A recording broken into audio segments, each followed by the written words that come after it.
What's up guys, I'm Coach Panda and welcome to my Veigar guide. Today I'm going to be talking about why I enjoy playing Veigar and why I think he's good. I'm going to be talking about every possible way that I see him being viable. So I'm going to be talking about the different compositions that he can go in. Let's begin. So why I think Veigar is viable now is because in patch 10.20 they changed his targeting system.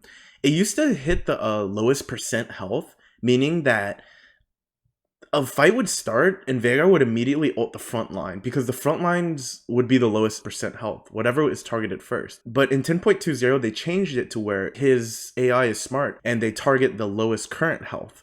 So usually in the beginning of a fight, your carries have the lowest health in the back. And then now Veigar will shoot them in the back, like in the beginning of the fight. So potentially one-shotting them. There's two ways that people can play Veigar. You can play him in the reroll mage version, like the 6 mage reroll version, or you could play him in the 6 Elderwood version with just 3 mages. And I think the 6 Elderwood version is much better. But usually I'll play whatever chosen I hit first. So if I hit a mage chosen early, I don't mind playing this reroll mage version.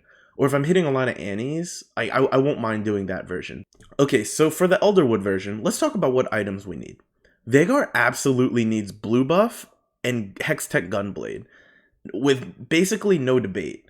The third item is kind of flexible. Ideally, best in slot would be Hand of Justice, because this would give him 3 tier items, thus enabling him to instantly cast in the beginning of the fight. It's okay, like, if you don't get it, it's not the end of the world, but if you're building another item, you need to see what you need. Like, for example, if there are a lot of sharpshooter players, and then there's a lot of CC, CC heavily shuts Veigar down because CC will interrupt his cast. In that case, you can build a QSS if you need, but otherwise, I generally like more damage, because if you don't get Veigar early, I feel like late game, he'll lack damage, so it just goes by feel. If you got Veigar really early, you can run QSS. If you didn't, generally I would like 3 damage items. And then also, if you're playing the 6 Elderwood version, you can also run Ashe as a secondary carry if you get a lot of bows and sword, or as a primary carry if you don't get all the Veigar items that you need. Ideally, you also want tank items though, so it's okay if you don't get items for Ashe as a secondary carry,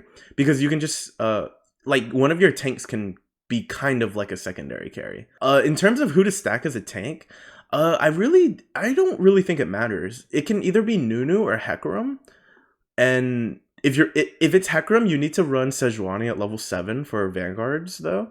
But if not, like if you don't have Sejuani and you're just running some random unit at level 7, you can stack it on Nunu. It's okay. It doesn't really matter at that point.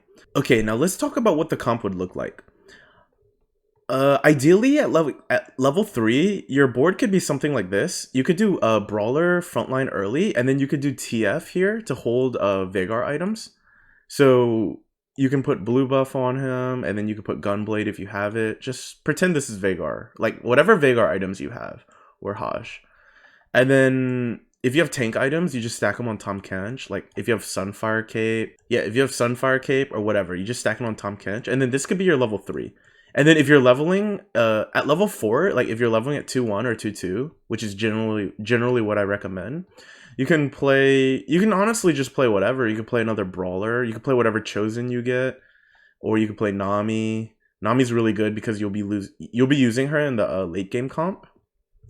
And then at level 5, like you just play whatever you can hit. If you get a mage here, if you get whatever chosen, you just run it. Because you can always sell your chosen later at level like 6 or 7 whenever you decide to roll down. But let's just pretend we got Annie here for the other mage. So yeah, at level 5 your board would look like this. And then in terms of positioning, you can do, let's see. I would frontline the Annie, and then you can maybe like corner your TF like this. Or you can put Tahm Kench like this, or Annie right here. You can do 2 on this side. I generally like to position this in the right side because you can protect like your units better. I feel like this hexagon is kind of awkward versus this one. It's like you can shield it off with the 3 right here. And then at level 6, whatever you hit, it doesn't really matter. Let's say we hit Hecarim. Sure, why not? For Elderwood. Or if you hit Lulu, you can run mages with instead of Annie, like this. Just whatever you hit. Level 1 through 6, you should just be playing your strongest board. to try to hit level 7 so you can start re-rolling. So at level 7, your final composition is going to look like this. So you're going to get Veigar in. Yeah, so you're going to get Veigar in, and then you're going to move the items onto Veigar. So you sell your TF, and you put blue buff, you put Gunblade, and then you put Hand of Justice. This is perfect item Veigar, so insta-cast in the beginning of the fight. You can sell Tom Kench for Nunu, and then your positioning you can position like this. You can put Hecarim solo frontline if you want. If you have like Gargoyle, Stoneplate, or if you have Brambles, or if you have like Sunfire Cape. I think some variation of this is best in slot. I think Sunfire is best in slot, and then the other two are kind of flexible. I don't think the item really matters. As long as it's a tank item. It could be Declaw, it could be whatever. Just whatever you hit. This would be your level 6, assuming you get chosen. And then at level 7, I would actually play Sejuani here. Because Sejuani is really good because she'll CC the whole team. And then the longer the team fights go, the more Elderwood buff, like that would buff your entire team. So generally you want the fights to last as long as possible. And then you could do Sejuani like behind Hecarim if you have Stoneplate. If not, you can just double frontline them like this. And then Sejuani, you want to make sure she's on the same side as whatever side the other enemy like carries are. So like for example, if Ashe on the other team is like right here, just put Sejuani like this. And then you move it like that. And then also if you don't have Hecarim items and you have Ashe items, like if you don't have a lot of tank items and you have a lot of bows and swords for some reason, you can run Ashe as a secondary carry. So yeah, like this. And then positioning, I would do something like this. So Hecarim would be gone. I would take him out. This is your level 7. And then best in slot Ashe items are it's like Giant Slayer, Deathblade, but Deathblade is like very hard to make because it takes 2 really good items. So but it is best in slot. And then probably like Bloodthirster. I think Bloodthirster is better than Gwynsu's. I think Gwynsu's is heavily overrated on Ashe because I just don't think it gets a lot of value in the Elderwood comp. BT gets so much value here because the longer the fights last, the longer Ashe will live. Like BT will help her sustain. So she'll live like longer in the fights and then she'll get really tanky off BT. So I really like this. And then you could do this. You could solo frontline. If there's no assassins, you can just pull all your tanks up and then you can have a front to back team fight. But if not, you just pull them down just to protect from assassins and just whatever random stuff like Kayn or whatever.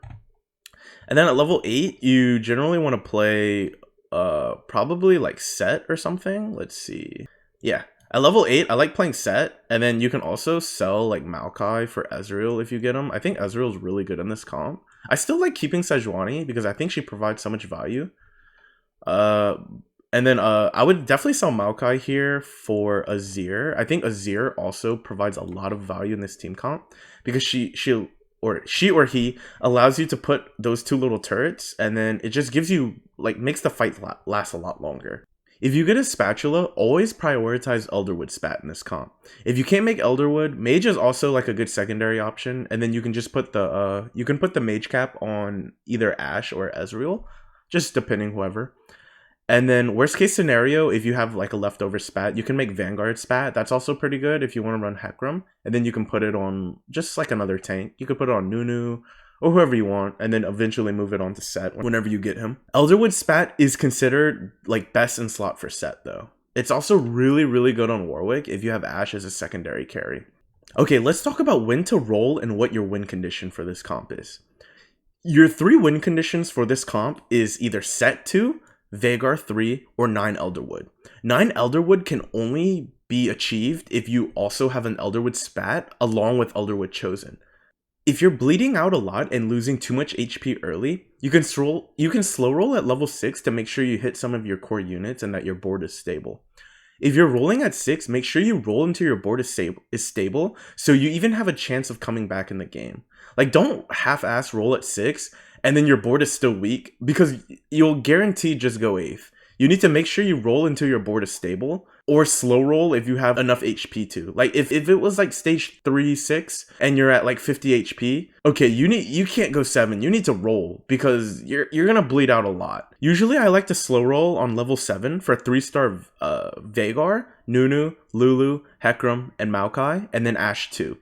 But the only real unit that's important to 3-star is Veigar though. The other 2 are just So it doesn't feel as bad whenever you're rolling down just for 1 3-star, because you typically never want to do that. It's never worth it.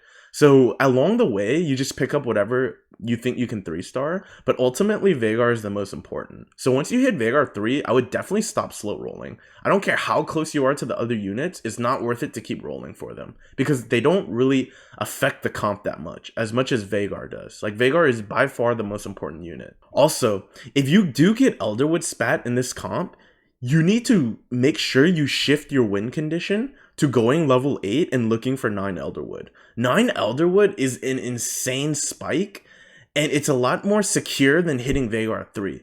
Because if you're slow rolling at 7 for Veigar 3 and you have Elderwood spat, what if you don't hit Veigar 3? You essentially wasted so much gold by taking a gamble. So instead of doing that, I would always secure going fast 8 or 9, so I know that I can have a strong secure late game. Okay, now I'm going to be talking about the reroll mage version. I would usually only play this if I get a chosen mage early, and it could be any mage besides TF. It's okay to buy TF though if you want to use them to hold your Veigar items and then sell them later, but you don't want to keep chosen TF because he's by far the worst mage in that comp. I think that this version is definitely a bit weaker than the 6 Elderwood version, but I think it's still viable if you hit a chosen mage early. If you hit Lulu or Veigar though, like chosen Lulu or Veigar mage, you should probably still play the 6 Elderwood version and then just drop Nami and then replace her with something more useful, you know? Like another Elderwood or whatever. Annie is the only tank here, so you need to make sure you're also getting tank items for her. I would still always prioritize Veigar items first, but make sure that you're slamming any remaining defensive items for Annie. You can slow roll this comp at 6 or 7, depending how much HP you have and how strong or weak your board is. If you're bleeding out a lot, you can just slow roll at 6 until you stabilize your board, and then try to go to 7 and continue slow rolling. But if you're healthy, you can just go level 7 at 4-1, and then you can slow roll then. If you have chosen mage at level 6, you can run 6 mages with 3 Elderwood. The Elderwood can be anything, such as like Maokai, Nunu, or Hecarim, and later on you're going to sell it for Ezreal anyway. It can even be Ashe if you have a lot of sword and bows for some reason. Sejuani can also be your level 7 unit. Sejuani is good because of what I said before. It just provides so much CC, makes the fight last longer, so your Elderwoods get stronger. She's just so much value as an individual unit. And then Mage Spat is really good here, obviously, but if you can't get it, get the extra tier. Elderwood Spat is also really good here on Annie, because this will make Annie so tanky, especially if you have 3-star Annie. She'll just like almost never die. And then worst case scenario, if you have a leftover spat, you just make Vanguard spat on Annie. This comp needs to slow roll at 6 or 7 though. Going 8 really doesn't spike your board that much. And Annie 3 and Veigar 3 are super important to this comp, especially the Annie. You can also 3-star whatever you're close to hitting, such as like Nunu or Lulu or Nami, or whatever Elderwood you're running. Like if you're running Hecarim or Maokai or Nunu, whatever. This is what like your positioning would look like. Usually there's not much variation in this. You can move some units around if like you're afraid of assassins. Like you can pick left or right, but generally your position is gonna be pretty much the same. You know, this is a plug and play comp. It's usually gonna look the same. At level 8, you can run whatever legendary unit you hit. If you hit a mage spat early, you need to make sure that you're going 8 as fast as possible and trying to play 9 mages as your win condition. Forget 3-starring Annie, forget 3-starring Veigar. You can buy them on the way if you see them, but I wouldn't like be slow rolling at 7 if you hit a mage spat early, because the 9 mages is really, really strong. And then items are the same for Veigar. It's blue buff, gunblade, and then either Hajj or QSS, whatever you hit. Jewel Gauntlet's fine too, Death Cap's fine too. Just whatever you hit. Generally in this comp though, QSS would be a lot better here because Veigar is already going to do so much damage with 6 mages. So Hajj might be overkill if you get Veigar early, but it doesn't really matter. I do like the instacast, but keep in mind QSS is really good in the 6 mage version. And then at level 8, you just run Yone, Azir, whatever, Set, whatever you hit, whatever legendary you hit. Kayn is fine too. Lilia, put her in over whoever, like over Nami or whatever. And then yeah, that is your comp. So I hope you guys found this guide helpful. I had fun making it. Veigar is like my favorite comp to play right now, and I'll have a link in the description of a game that I played him with. And in that game, I explained like, it's kind of a weird game because I went 9 Elderwood, and I went Mage Cap Ash, but I tried to explain my thought process throughout the game. So hopefully you can like pick up tips and tricks and you'll understand why I did things a certain way or why I did something. So thanks for watching, guys, and peace out.